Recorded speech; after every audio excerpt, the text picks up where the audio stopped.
She was the girl with everything to live for. A voice that could fill a room, a heart dedicated to service, and a college acceptance letter in her hand. But on a warm summer night, a single decision to offer kindness to an old flame led 18-year-old Lauren Ashley into a trap from which she would never escape. This is the story of a promising future brutally cut short, a disappearance that shattered a community, and the shocking truth that lay behind the picture-perfect facade of a high school golden boy. The night was warm, the kind of summer evening when teenagers gathered with friends, thinking only about the future ahead. Lauren Ashley had just finished her shift at the mall. She drove off, her plan simple, her world still full of promise. But somewhere between routine and familiarity, everything changed. She stopped at a house she had been to many times before, a place that should have felt safe. Inside those walls, something unthinkable happened. By morning, the quiet town of Wayland would wake to a nightmare no one could have imagined. Lauren Ashley was born on April 1st, 1993, in Boston, Massachusetts, to Mary and Malcolm Ashley.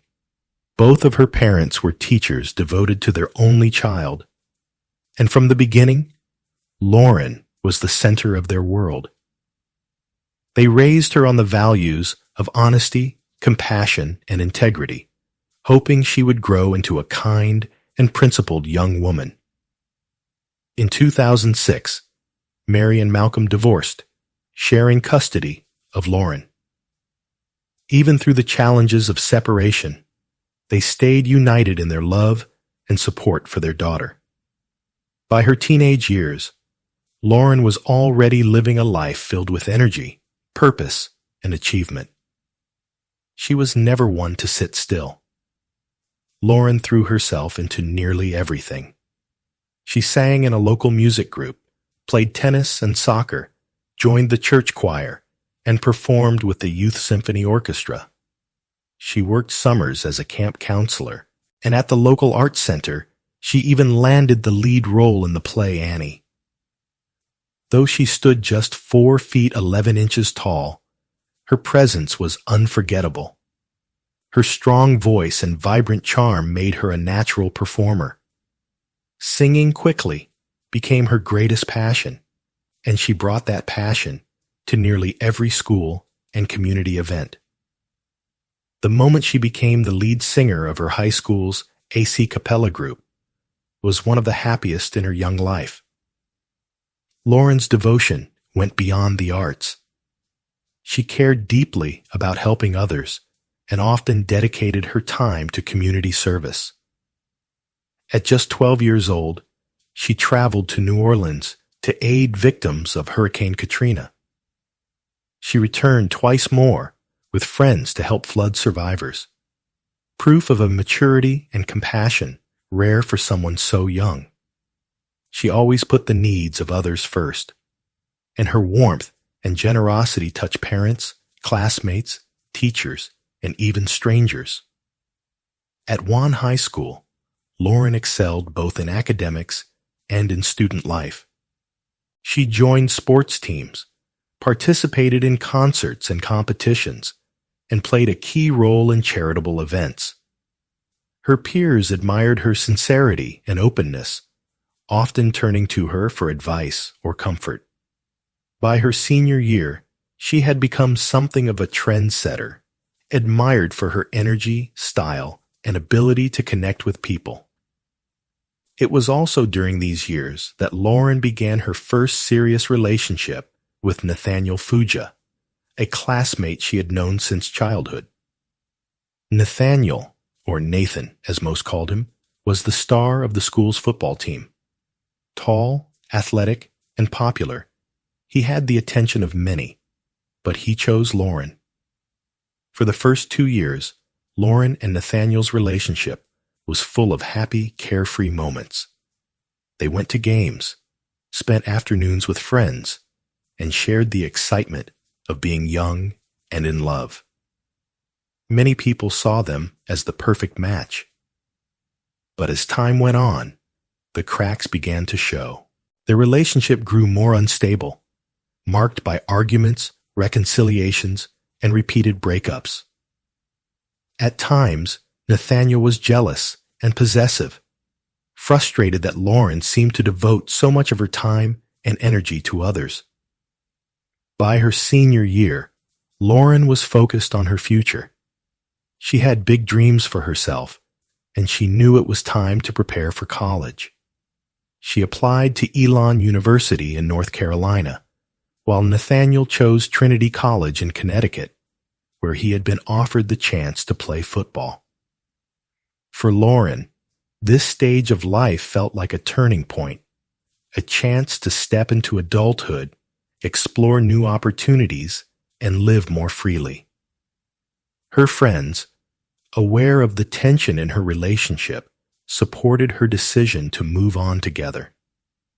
They even created a list of reasons she should end things with Nathan. His quick temper, his jealousy, his sometimes aggressive behavior, and his lack of respect, even toward his own mother. After much reflection, Lauren made up her mind. On her birthday in April 2011, she broke up with Nathan. She described that day as one of the best of her life. With college just around the corner, the timing felt right. It was time for a new chapter. But for Nathaniel, the breakup was devastating.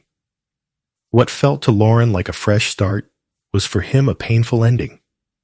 His dreams of football at Trinity no longer seemed to matter. Once known as an energetic and ambitious young man, he began to withdraw into himself, unable to let go of what he had lost. In the months after their breakup, Nathaniel's life took a sharp downward turn. He spent most of his days slouched on the couch, distant and withdrawn, slipping further into depression. He cut himself off from friends and began drinking heavily. Marijuana became a daily habit.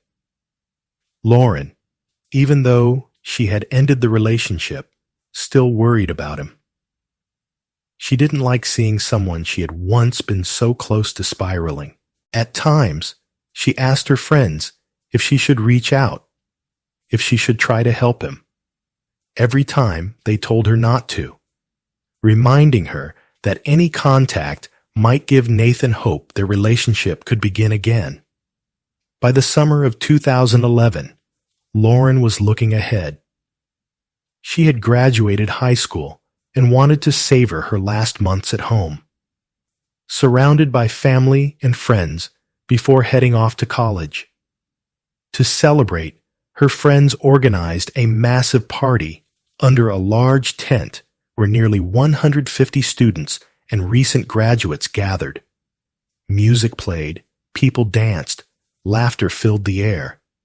Nathaniel was there too, already drunk when he stumbled up to Lauren, begging for another chance. Lauren stood firm. She told him it was over, that there was nothing left to discuss. They had gone through the same arguments countless times, and she was determined to move on. But Nathan couldn't accept it. Fueled by alcohol and jealousy, he followed her around the party, refusing to let her out of his sight, determined to stop her from dancing with anyone else. At one point, Lauren broke down in tears, telling a friend that Nathan just wouldn't leave her alone. His anger only escalated. Finally, in a fit of rage, he slammed his fist into one of the tent poles, sending the entire structure collapsing onto the crowd. The tent was quickly lifted back up, but the mood had shifted. The celebration was ruined. Friends shouted at Nathan to leave, but the damage was already done. Later that night, Lauren confided in her mother about his behavior. She explained how he refused to accept the breakup, how he couldn't stand to see her happy without him. For a short while, things quieted down. Lauren kept herself busy, taking a summer job at a clothing store in the local mall. On July 3rd, 2011, she arrived for her morning shift at 10 a.m. Security cameras captured her entering the building at 9:45, riding the escalator up. At 6:45 that evening, she was seen leaving work while talking on the phone. That brief image would be the last time anyone saw her alive. She had planned to meet friends for a walk after work, but she never showed. This wasn't like Lauren. She always let people know if plans changed. Her father was especially worried. He knew she was supposed to head home first, change her clothes, and then meet up. But she never made it home. To him, it was instantly clear something was very wrong. Without hesitation, he called the police. That same night, police found her red Jeep parked at Wayland Town Beach. The windows were rolled down. Her bag and laptop were inside, but Lauren was gone. When Malcolm heard about the discovery, he rushed straight to the beach. He ran from the vehicle to the water, torch in hand, scanning the shoreline as though he could still save her. Friends, terrified by what they heard, gathered there too. They stayed all night by the shore, waiting, hoping she might walk out of the darkness. None of them, not yet, allowed themselves to believe she could have been harmed. Police began questioning those closest to Lauren, looking for anyone who might have wanted to hurt her. At first, no one could think of a single person. But when investigators pressed further, they learned she had recently ended a long-term relationship. Even then, Lauren's friends insisted Nathaniel couldn't possibly be responsible. He was moody. Yes, angry about the breakup certainly, but dangerous, that was something they couldn't imagine. For investigators, jealousy and a painful breakup were warning signs. They knew from experience how often such emotions could fuel tragedy. Nathaniel Fuja was already on their radar, and that very evening they went to his home. There, officers spoke with Nathan and his mother, Beth. Nathan claimed he had been at home the entire time, offering an alibi that was far from convincing. He admitted to seeing Lauren briefly that day, saying she pulled up outside his house, never left her car, and that they shared only a short, awkward exchange before she drove away. At first glance, his story sounded plausible, but police were aware of the toll the breakup had taken on him. Nathan had isolated himself, slipping into depression. He no longer went out, stopped training, and abandoned the game he had once loved. Beth, deeply worried, had taken him to therapy, but it seemed to do little good. In her desperation, she even visited the mall where Lauren worked, quietly, hoping to find a way to reconnect them, to help her son heal. But before dawn, the next morning, everything changed. A cyclist riding along a quiet stretch near the highway noticed something unusual in the marshland. Floating in the water was the body of a young woman. It was Lauren Ashley, just 5 miles from town. Lauren's body was discovered about 30 feet from the road. When detectives pulled back her collar, the wound was obvious. Her throat had been slashed. Tangled in her hair was an elastic cord, evidence of further violence. She had been brutally attacked. Her body was rushed to the medical examiner's office, while her father, Malcolm, clung to an impossible hope. He prayed it wasn't his daughter, but when the time came, he was asked to identify the body of his only child. Lauren had just turned 18. She was vibrant, gifted, and at the edge of a promising future. Now Malcolm was forced to face the unimaginable and deliver the devastating news to Mary, his ex-wife. The tragedy shook the community. Friends who had once admired Lauren and Nathan as a couple couldn't comprehend it. They insisted Nathan would never harm the girl he had loved so deeply. But police saw the situation differently. They learned how dramatically Nathan had changed since the breakup. He was no longer the smiling football star admired by classmates and cheered on by fans. Instead, he had withdrawn into bitterness. Beth told officers she had tried to intervene by reaching out to Lauren, believing that a show of friendship might help lift her son's spirits. Perhaps she hadn't realized how far things had deteriorated. What she may not have known was that Lauren, out of kindness, had agreed to meet Nathan briefly on July 3rd.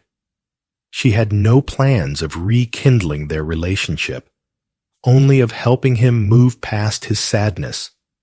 Surveillance footage confirmed Lauren leaving the mall after her shift, phone in hand. Records showed she was speaking to Nathan. She then sent a single text to him here. That message, sent at 7:05 p.m., was the last one she would ever send. She planned to stay only a few minutes before heading home to change and meet her friends, but she never made it back. Nathan's parents weren't home that evening. The last place Lauren was seen alive was at his house. For investigators, it was the first solid lead. On July 4th, when police returned to question Nathan again, he had vanished, and his parents claimed not to know where he was. With suspicion mounting, investigators sought evidence. They quickly obtained a warrant to search the Fuja home. Inside the Fuja home, investigators quickly uncovered a series of disturbing clues.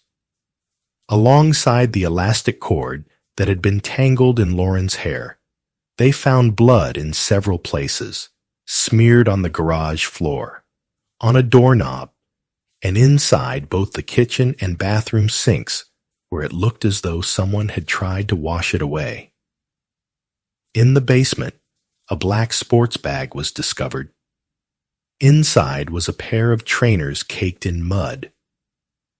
In the attic above Nathan's bedroom, detectives unearthed another pair of shoes, along with blood-stained boots and clothing. The mud on the trainers was immediately suspicious, appearing to match the marshy terrain where Lauren's body had been recovered. Laboratory testing soon confirmed it. The mud came from the same swamp, and the blood on Nathan's clothing belonged to Lauren Ashley. With that evidence, police moved quickly. Nathan Fuja was placed on the wanted list. He was located hours later at his cousin's home in a nearby town. Shortly after midnight on July 4th, 2011, the 18-year-old football player was arrested and charged with the murder of his former girlfriend.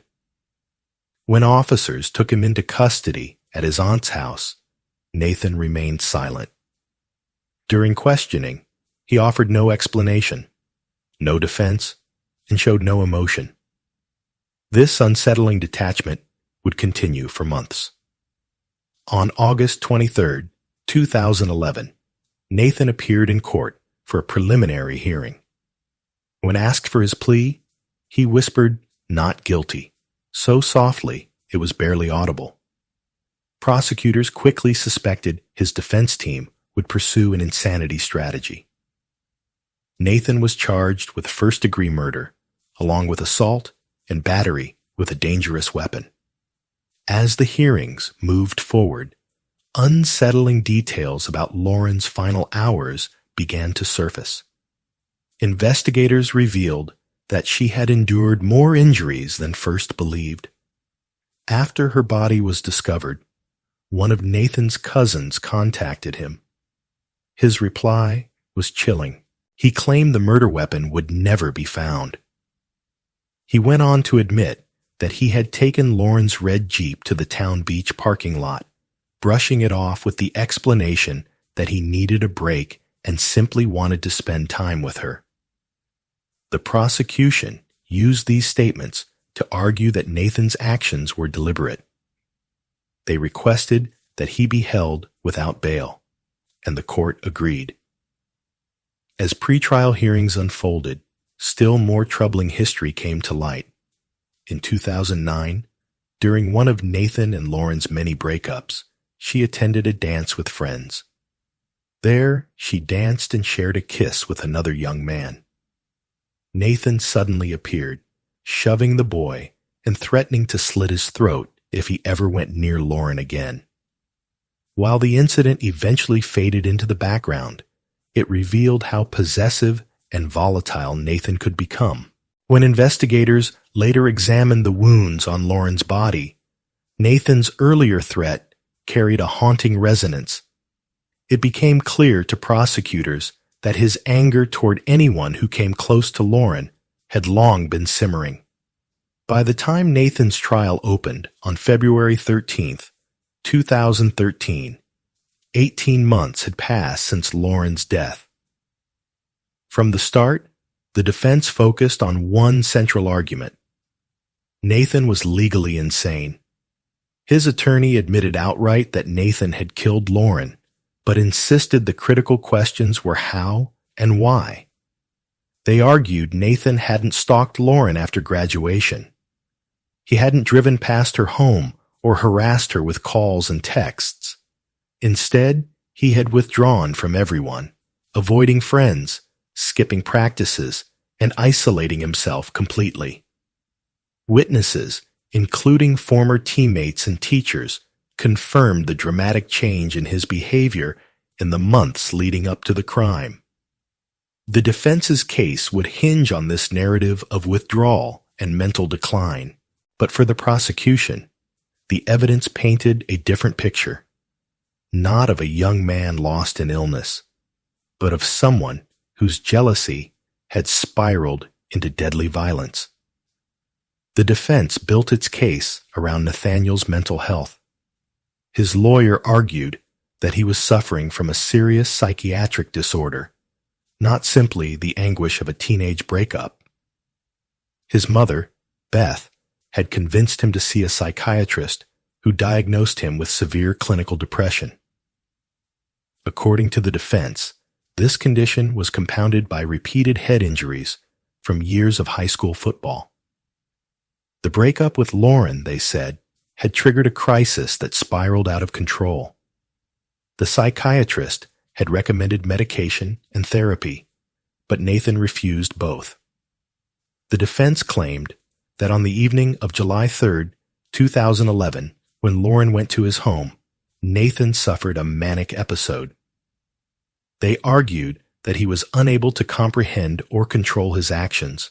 In the garage, during what was supposed to be a brief conversation, Nathan grabbed an elastic cord and wrapped it around Lauren's neck.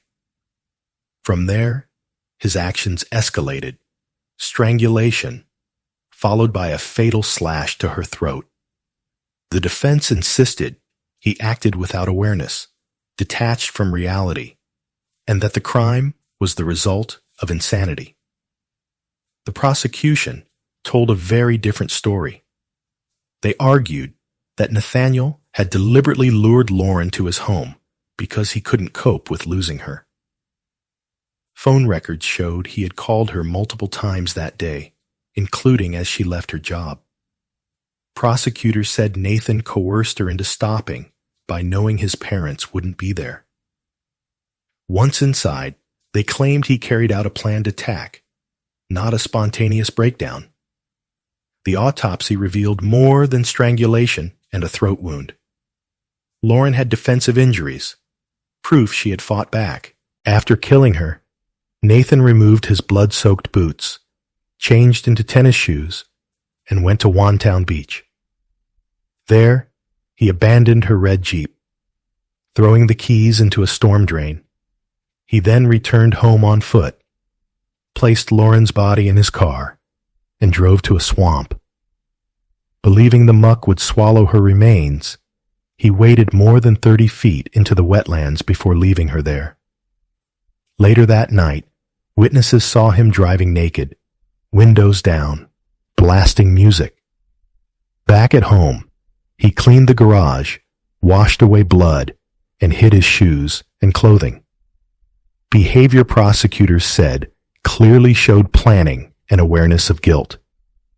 The defense brought in a forensic psychiatrist who testified that Nathan was incapable of knowing his actions were wrong.